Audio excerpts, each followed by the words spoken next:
Caja de herramientas para enriquecer la práctica docente. Desde la Dirección de Formación Docente les damos la bienvenida a una nueva entrega de Caja de Herramientas. En este podcast hablaremos con Viviana Mankowski y Beatriz López sobre el porqué de la necesidad y el deseo de recurrir al uso de expresiones artísticas en el aula. Soy Viviana Mankowski, docente de la materia Análisis Institucional en las carreras de Educación, la licenciatura y el profesorado de la Escuela de Humanidades desde el año 2010. Soy Beatriz López, junto con Viviana desde el año 2015, dictamos esta materia que se ubica en el último tramo del plan de estudio y muchos estudiantes se reciben con ella.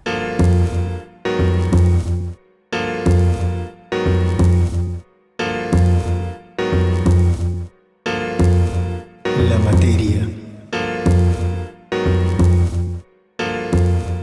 Tenemos la suerte de ver de cerca los pasos finales de las trayectorias formativas de nuestros estudiantes y convertimos esta posibilidad en una suerte de mirador para analizar y problematizar el perfil de quienes egresan.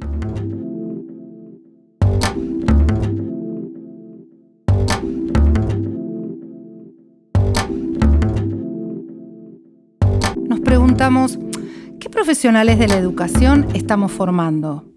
¿Cómo se condice nuestro proyecto formativo con los procesos de apropiación alcanzados por las y los estudiantes en relación con los saberes que adquirieron, las actitudes, las habilidades, su ética profesional? Estas cuestiones nos resultan muy valiosas a debatir con todo nuestro colectivo docente.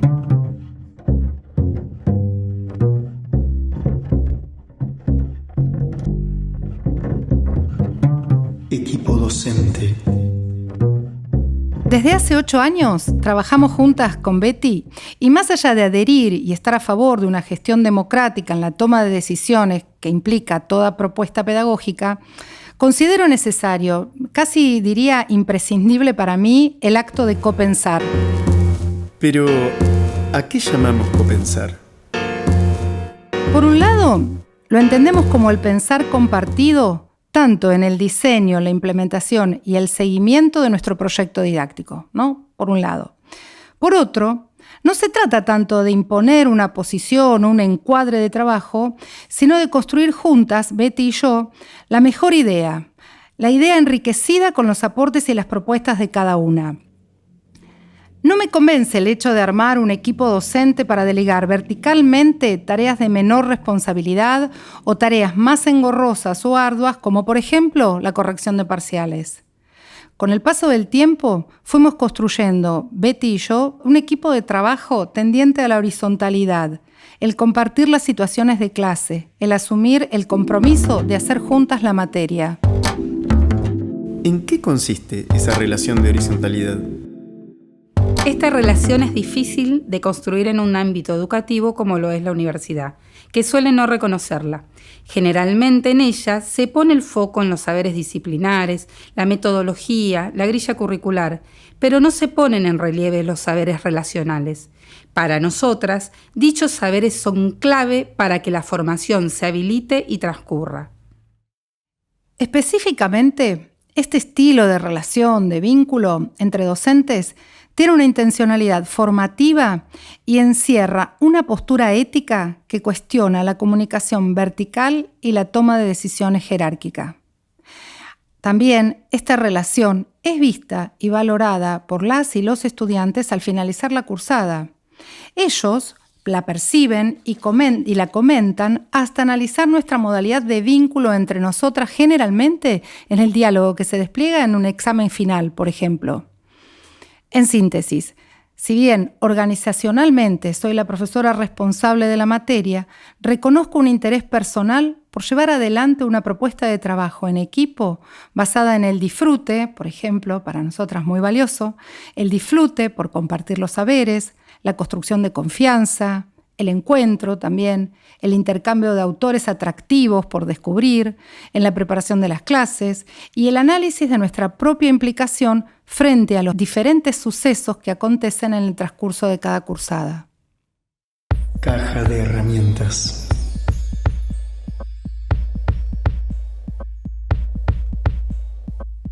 Por otra parte, nuestra materia tiene mucho que ver con problematizar la cotidianidad de las instituciones. La comunicación, los vínculos, las normas, el malestar, los no dichos, los discursos, las prácticas. Las instituciones son objetos de estudios complejos, en permanente movimiento, difíciles de asir, de comprender. Más aún, nosotros formamos parte de ese objeto de estudio. Somos y estamos en múltiples instituciones. Trabajar en ellas, en las instituciones, como decía Betty, enseñando estos temas, tiene una característica que puede ser vivida como una presión. ¿Por qué? Porque uno enseña su materia con lo que es, con lo que piensa y siente, con lo que sabe, con lo que hace y también con lo que no hace. Por eso para nosotras es necesario elaborar nuestra propia implicación.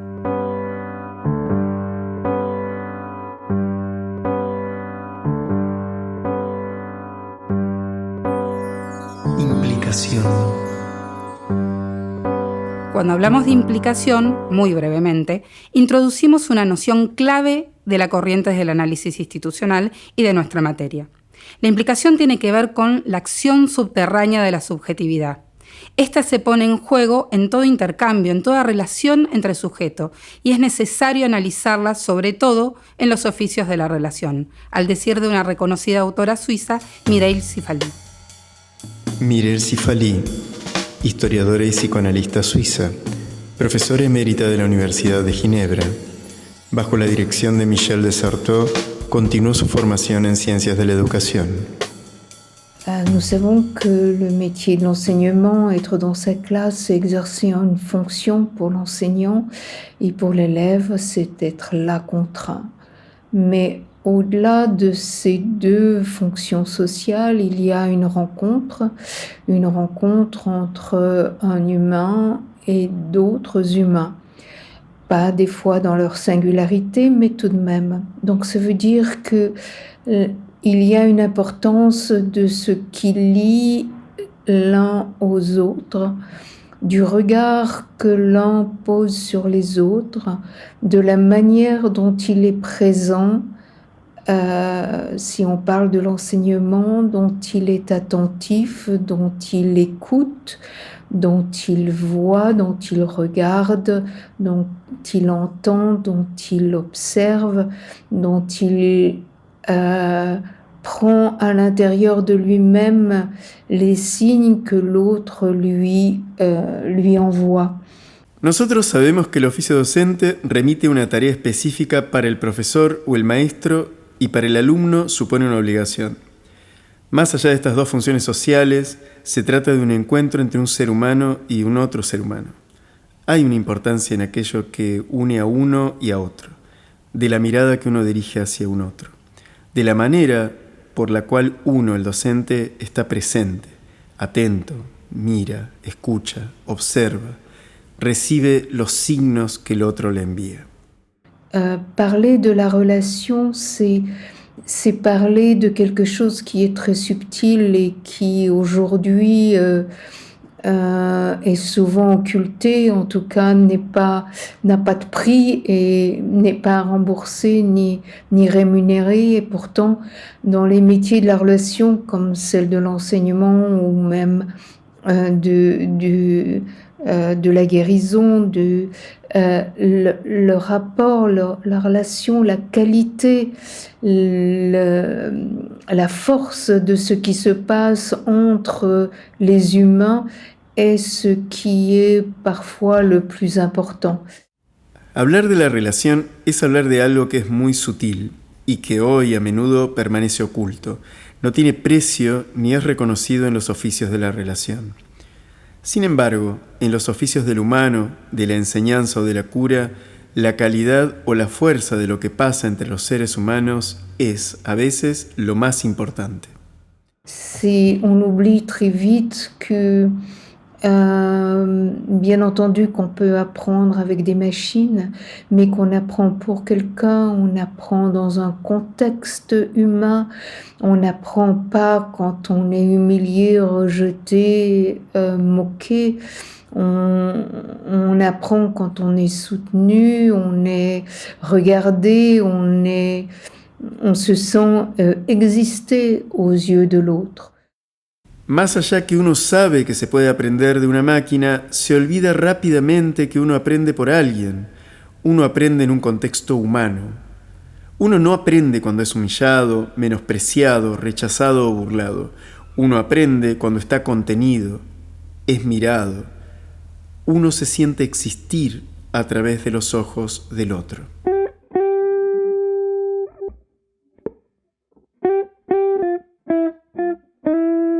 Adentrándonos en nuestra propuesta didáctica, queremos destacar un rasgo que fuimos adoptando en la manera de llevar adelante el dictado de la materia.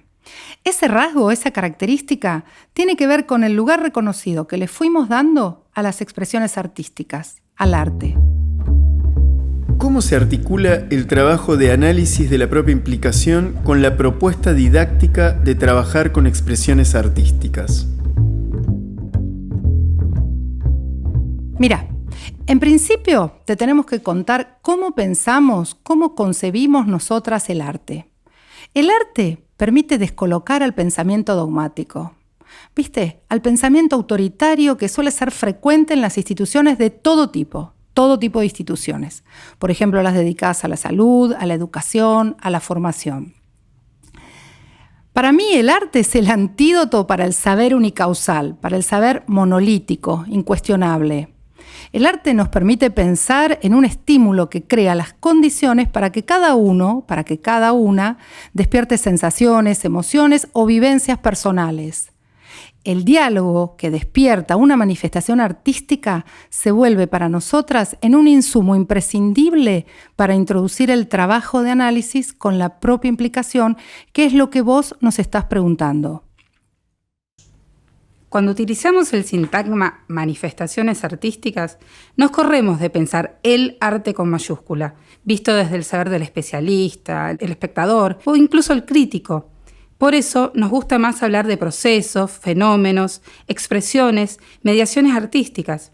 Y en ella incluimos cuadros, esculturas, cuentos, historietas, novelas, canciones, una obra de teatro, un graffiti, un video de danza. En este modo de concebir el lugar del arte en nuestra materia, tomamos distancia de pensar a dichas expresiones como recursos didácticos o herramientas, disparadores o motivadores para abordar un tema específico, un contenido disciplinar a trabajar en clase.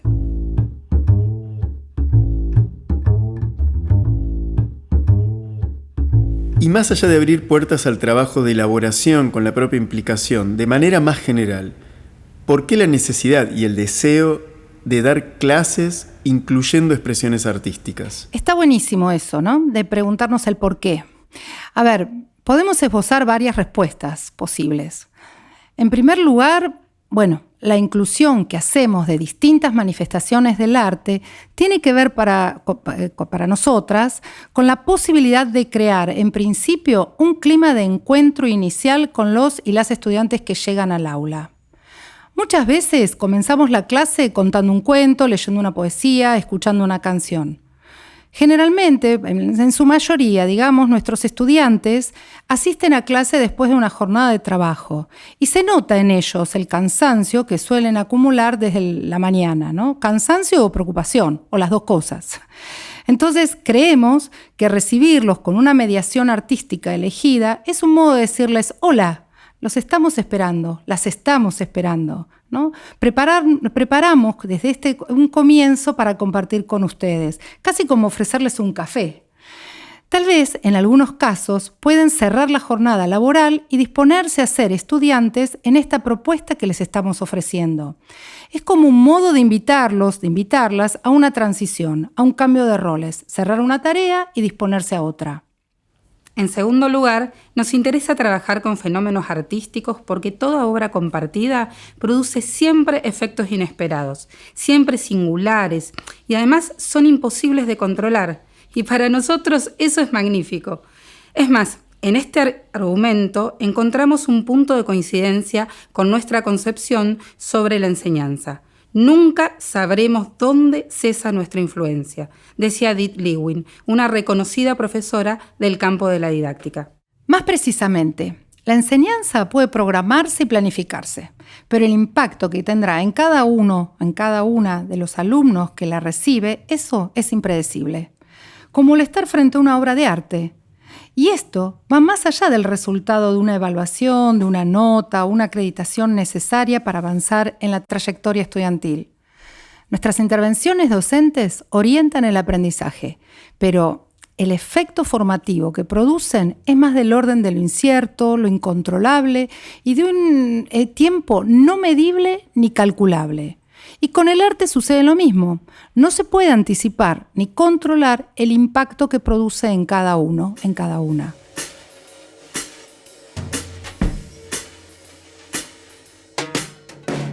En tercer lugar, el hecho de compartir una expresión artística nos sitúa a todos por igual en un mismo plano para poder apreciarla. Nos gusta esa sensación de igualdad que produce el hecho de ser espectadores frente a un cuadro, un video, una canción. Nos conecta de nuestras emociones, nuestros sentimientos y nos abre el juego. Es una sensación de igualdad junto con una sensación de cercanía. Las manifestaciones artísticas crean un clima de intercambio, una suerte de todo vale. Incluyen, invitan, sorprenden. Circula la palabra y circula el silencio también. Frente al arte, no hay respuestas correctas. En cambio, en el mundo de los saberes académicos, se espera la idea brillante, la respuesta acertada, el acercarse a una supuesta verdad, entre comillas. El arte rompe con la idea de verdad. Es más, no le interesa. Siempre nos sorprende cuando los y las estudiantes toman la iniciativa de decir lo que les desencadena un cuento o una obra, ¿no? Por ejemplo, las resonancias singulares, lo no pensado por uno que aporta el otro, el debate que se produce, el significativo, me quedé pensando tal cosa, las asociaciones con otras obras vistas que se ofrecen para compartir. Dicho esto, nuestra materia abre un espacio colectivo que llamamos repositorio, en el campus virtual que coordino y organizo porque cada año, más allá de la virtualidad en la pandemia, venimos proponiendo una suerte de espacio común para compartir aquellas manifestaciones artísticas que comentamos, recomendamos unos a otros y que nos gustan. Los estudiantes aportan muchas expresiones, cuentos, cuadros, canciones, películas, etc.